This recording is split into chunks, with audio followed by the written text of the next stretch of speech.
masaklah ikut salib Yesus sungguh dan tetap.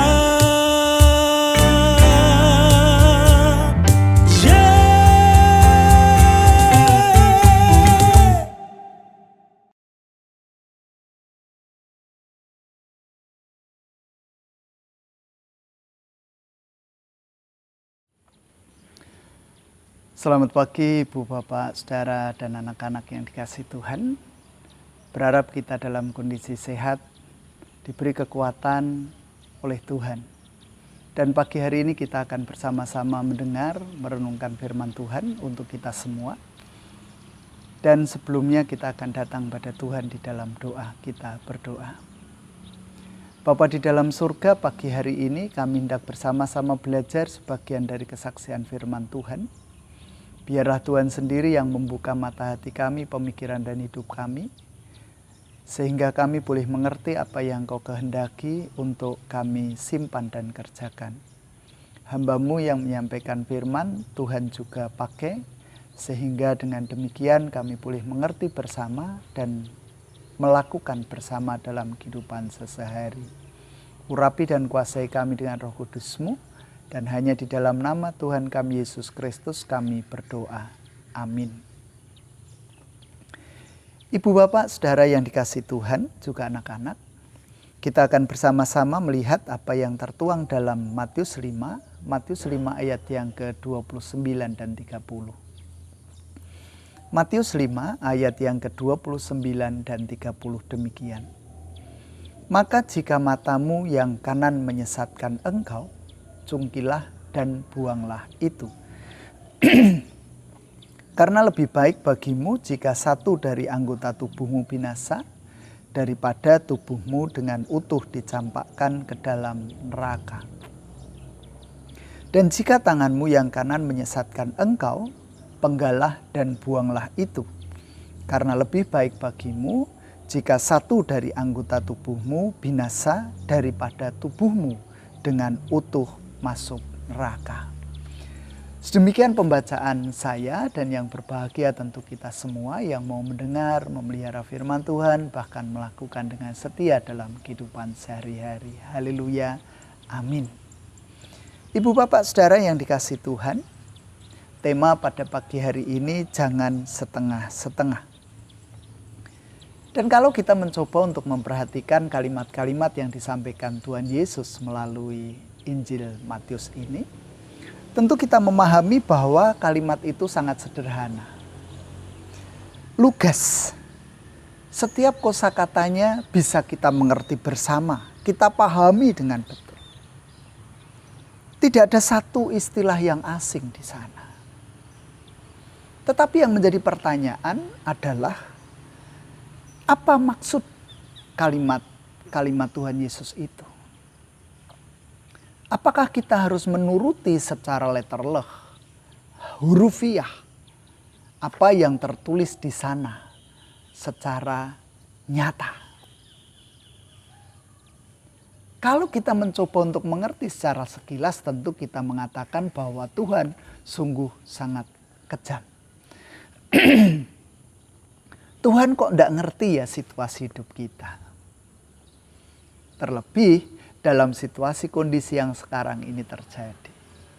Kita bisa membayangkan seberapa banyak ya mata yang dicungkil dan dibuang. Seberapa banyak ya tangan yang harus dipenggal dan dibuang. Tidak bisa dipungkiri bahwa situasi kondisi kehidupan kita tidaklah sempurna. Kita tidak hidup sendirian. Kita bergaul dengan orang lain. Mungkin bukan kita yang salah, mungkin bukan kita pembuat dosa, mungkin bukan kita penyebab dosa. Bisa jadi faktor lain. Tetapi apakah iya Tuhan Yesus benar-benar menghendaki kita mencungkil mata dan memenggal tangan kita? Ibu, Bapak, dan Saudara yang dikasihi Tuhan, tentu kita harus memahami apa yang Tuhan Yesus ungkapkan memahami dengan sebuah idiom. Idiom itu adalah sesuatu yang lumrah dalam semua bahasa. Idiom tujuannya untuk memperjelas sesuatu. Misalnya saja tangan kanan, itu artinya orang yang penting. Menghantam langit, itu artinya naik pitam. Dan kalau kita mencoba untuk memahami apa yang terjadi dalam kehidupan Tuhan Yesus ketika itu, saat Tuhan Yesus berbicara tentang memenggal tangan dan mencungkil mata, maka yang memahami hanyalah orang-orang Yahudi pada saat itu. Mereka memahami idiom itu dengan sangat baik. Kalau kita pun harus mencari tahu bagaimana mereka memahami, maka kita harus belajar tradisi keyahudian. Dan coba kita perhatikan, Ibu Bapak. Bukankah selama hidupnya Tuhan Yesus dekat dengan para pendosa? Dia menerima mereka, dia bergaul dengan mereka, dia bersahabat dengan mereka. Bagi Tuhan Yesus, para pendosa ini bukan musuh yang harus disingkirkan, dimusnahkan, dihilangkan, bukan sampah yang mengganggu dan harus dibuang jauh-jauh. Meski untuk itu dia harus berhadapan dengan pandangan umum dan hukum agama yang berlaku pada saat itu. Harap diingat, karena sikapnya yang seperti itu, maka Tuhan Yesus dibenci, dimusuhi, dan kemudian dihukum mati. Tuhan Yesus dianggap sudah mencemari norma-norma kesucian, membahayakan integritas moral bangsa, mengejek otoritas para pemuka agama, dan menginjak-injak kemutlakan hukum agama. Toh, sikap Tuhan Yesus yang begitu terbuka dan toleran terhadap para pendosa itu jangan sekali-kali ditafsirkan sebagai sikap yang lembek terhadap dosa. Tidak sama sekali. Ayat di atas adalah salah satu buktinya. Tuhan Yesus justru bersikap tegas, sangat keras terhadap dosa. Dan tentunya dia juga menghendaki kita untuk bersikap yang sama, keras dan tegas terhadap dosa. Baik dosa yang ada pada diri orang lain maupun dosa yang ada pada diri kita sendiri. Cungkilah kalau perlu, penggalah, jangan setengah-setengah. Sikap cungkil mata, penggal tangan adalah sikap yang tidak kompromi dan tidak setengah-setengah terhadap dosa. Itu adalah satu-satunya sikap yang efektif terhadap dosa. Tidak ada pilihan lain yang lebih mudah. Seperti misalnya orang yang berniat berhenti merokok. Apakah mudah? Tidak sama sekali. Bagaimana caranya? Stop. Dan stop sekarang juga. Jangan lagi bersahabat, jangan lagi bersentuhan dengan rokok. Begitu pula pada saat kita berhadapan dengan dosa. Kita tidak boleh setengah-setengah. Stop, ya stop. Tidak boleh sedikit demi sedikit. Kita harus berani sakit. Tidak ada jalan lain.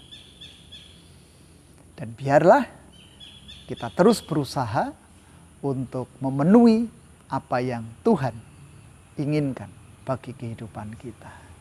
Semakin baik, semakin tertata, semakin sempurna di hadapan Tuhan Allah sendiri. Tuhan memberkati ibu bapak saudara, juga anak-anak. Demikian pula dengan diri saya. Amin. Bersama kita datang pada Tuhan di dalam doa. Bapa di dalam surga, mengucap syukur atas waktu yang masih Engkau percayakan bagi kami untuk kami merenungkan firman Tuhan. Melalui bahan bacaan Matius 5, 29-30. Kami percaya Engkau menghendaki kehidupan yang benar-benar sempurna di hadapan Tuhan. Dan karena kami lemah, kami tak berdaya, tentu mohon pertolongan Tuhan, memberikan kekuatan untuk kami boleh memerangi semuanya dengan baik. Kasih setia damai sejahtera-Mu senantiasa kami harapkan, menaungi kehidupan kami, bahkan Engkau melingkupi kami dengan kuasa Roh Kudus-Mu. Kami percaya Tuhan tidak tinggal diam. Tuhan senantiasa ada bagi kami. Demikian pula kami berdoa untuk setiap orang yang sakit, Tuhan akan memberikan kesembuhan bagi mereka. Bagi mereka yang hilang pengharapan, Tuhan kembali akan menanamkan pengharapan dalam kehidupan mereka. Sehingga mereka boleh tetap teguh, tetap semangat, tetap tegar mengharap kasih setia Tuhan. Menanti-nantikan akan kuasa-Mu dan tidak lelah untuk senantiasa berharap. Berdoa untuk kehidupan gereja milik Tuhan. Tuhan akan memberkati, Tuhan akan menopang. Tuhan akan memberikan kemampuan kepada gereja-Mu untuk terus bersaksi. Demikian pula dengan kehidupan bangsa dan negara kami. Tuhan juga yang akan mengentaskan dari COVID-19. Yang semakin hari semakin kami rasakan sangat menakutkan. Tetapi bersama dengan Engkau setiap peristiwa boleh kami lalui dengan baik. Terima kasih Tuhan. Di tengah perhimpunan kami mohon berkat-Mu secara pribadi untuk kehidupan kami. Dengar ya Tuhan apa yang menjadi seruan pribadi kami.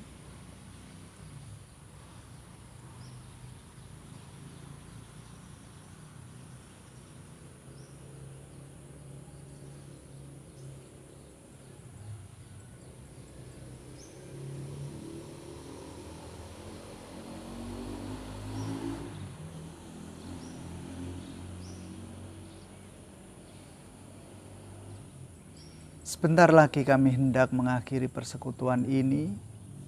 Tuhan akan terus menopang kehidupan kami ke depannya. Menyerahkan keberadaan kehidupan kami, mohon ampun akan setiap dosa pelanggaran kami. Dan inilah syafaat kami, yang kami naikkan demi nama Putra-Mu yang tunggal, Tuhan kami Yesus Kristus. Amin.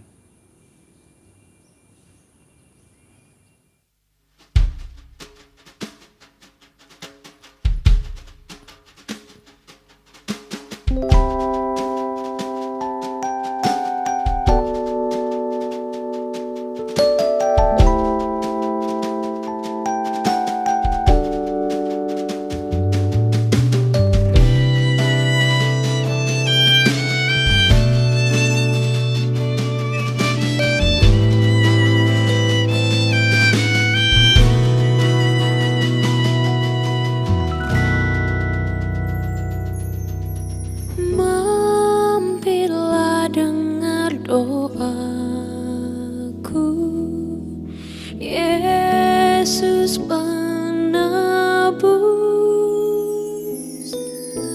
orang lain kau hampiri, jangan